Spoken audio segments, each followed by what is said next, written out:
Good afternoon, everyone, and welcome to Stock Market Today. It's Coram and Ed Carson here with a breakdown of the action in today's session, where we saw another day of solid losses across the board. And Ed, now stocks have erased those Powell gains from that strong day last week. Yeah, not very good action.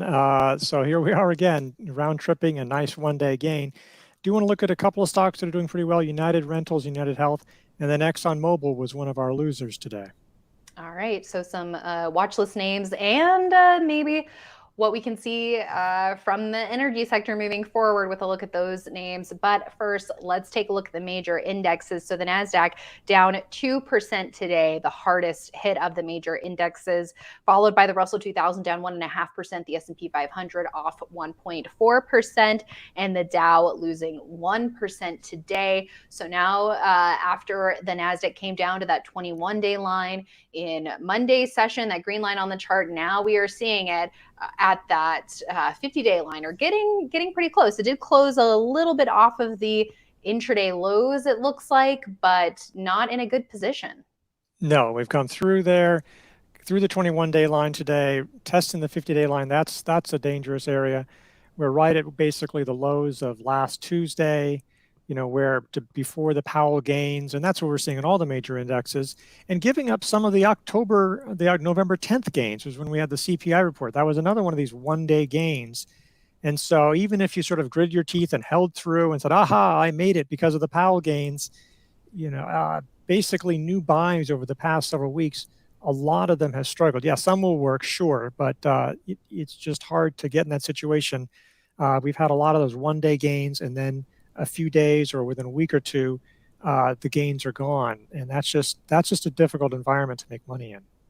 Which is why there hasn't been a time in this market rally where we've felt confident about adding aggressive exposure. We've always, I think, in the last couple of months since we've seen, the follow-through day and maybe some momentum and the S&P 500 looking better, still, I would say at least an underlying cautious tone, even with some of those really strong one-day gains and making progress off of the lows, just because, as you said, Ed, underneath the surface, it is very treacherous, and we can't say it enough. Early entries, small position sizes, making sure that you're not letting losses get too big. If you do get a gain, maybe take it a lot quicker than you would in a stronger market. And here we have the S&P 500.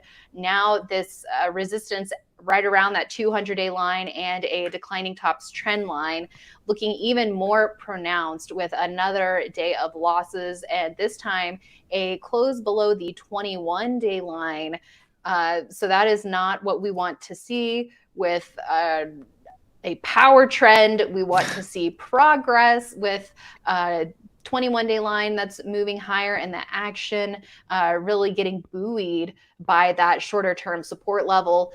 Did not see that today.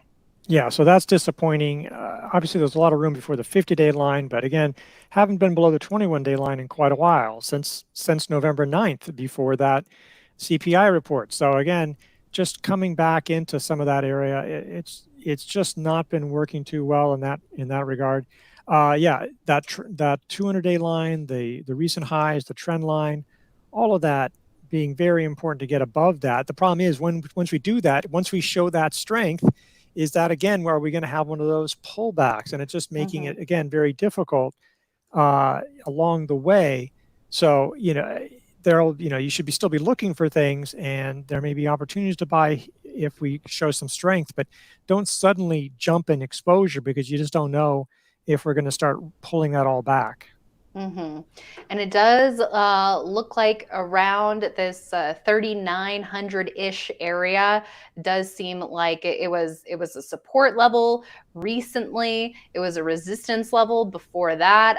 A lot of other points in this bear market touching around that level. So will it hold here, or will we break below that? I don't think we need to fall all the way to the 50-day before realizing, hey, that's why we're saying now and yesterday and even towards the end of last week, hey, this is not looking too great here. Take those profits, raise cash, So, scaling up and scaling down rather than making all or nothing decisions at extremes is definitely an approach we've been taking, Ed.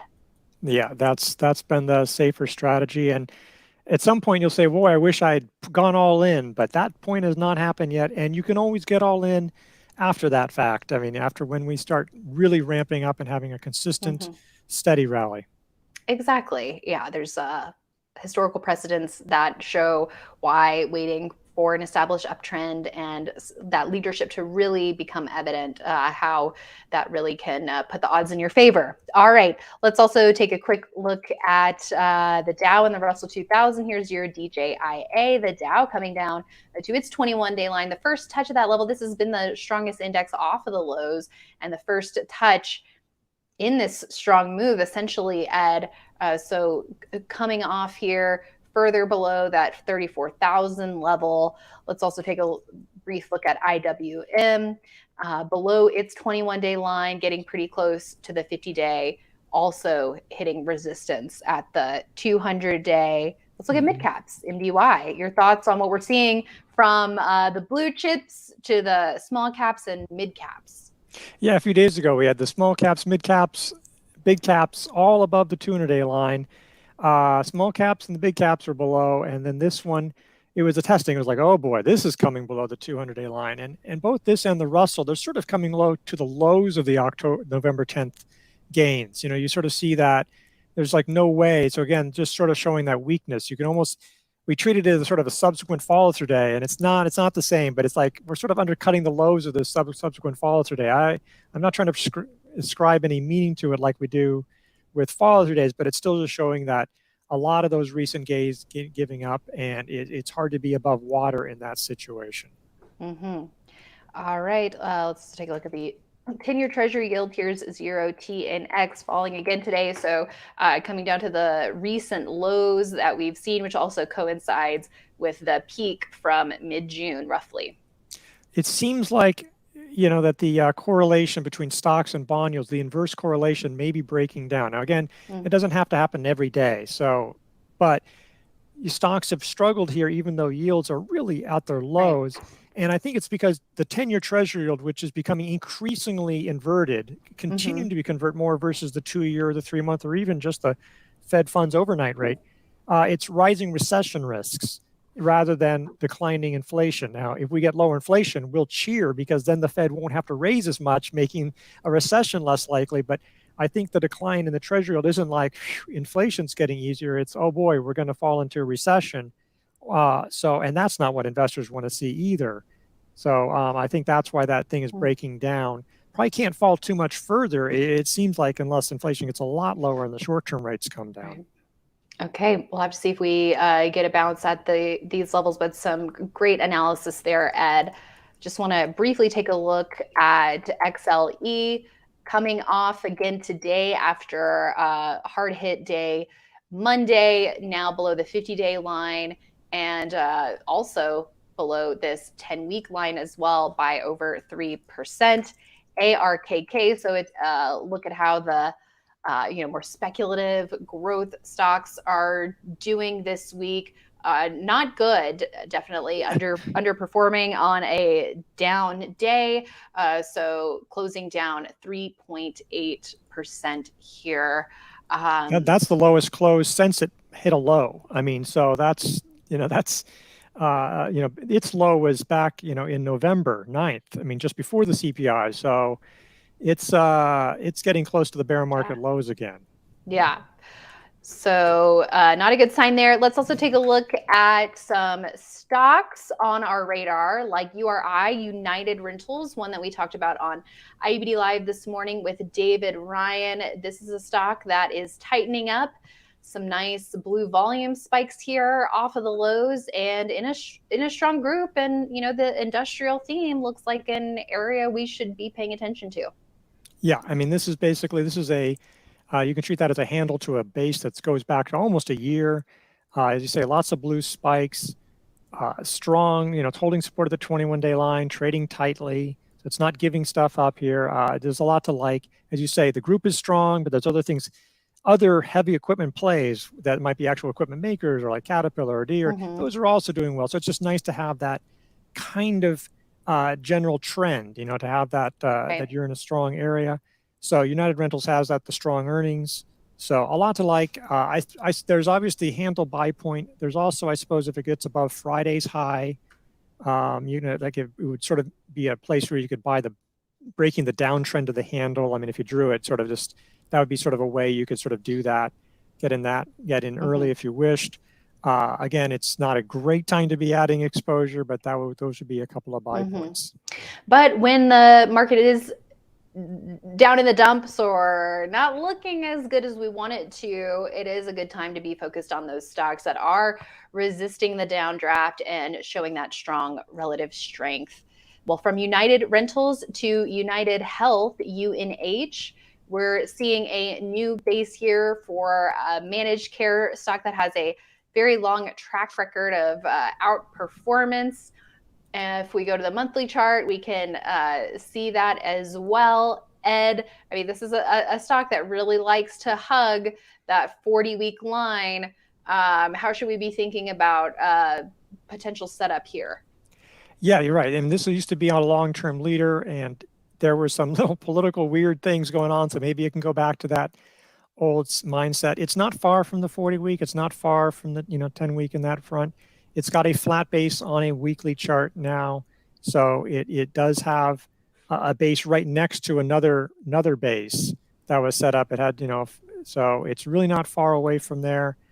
In theory, it's close to the 50-day line, so you could be buying it now, but it feels like you'd want to get at least above last week's high to do that, and at which point you're almost getting up to the buy point in that front. So, but it's just showing some pretty strong action. These defensive growth names are still showing, still looking pretty good. It's not a no growth stock. I mean, it has some pretty decent numbers and decent numbers looking ahead. And that's something that I think people are really worried about the earnings of some of the traditional growth names. A lot of those traditional growth names have big declines. And even if they don't, well, maybe they'll warn, whereas this seems something safer that that the numbers won't fall apart like you might see with a software name.